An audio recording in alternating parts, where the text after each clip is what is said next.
la situación. Muerte al banquero, se lleva el dinero que conseguimos con tanto sudor. Luego plantaban el culo ante el televisor.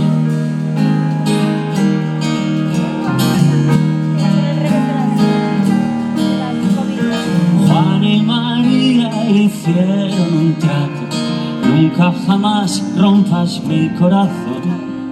Dame tu vida, tu alma, tu espacio interior, tu deseo, tu odio, tu amor. Y luego plantaban el culo ante el televisor.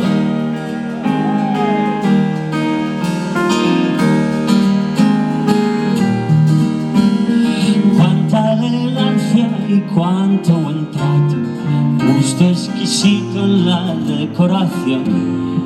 Genios y artistas con mucho teatro, todos hablando de revolución. Y luego plantamos el culo ante el televisor.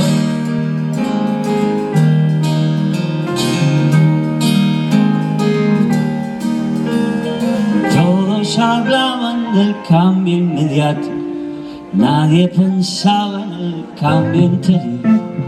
Curas, ministros, alcaldes y santos, todos hambrientos igual que tú y yo.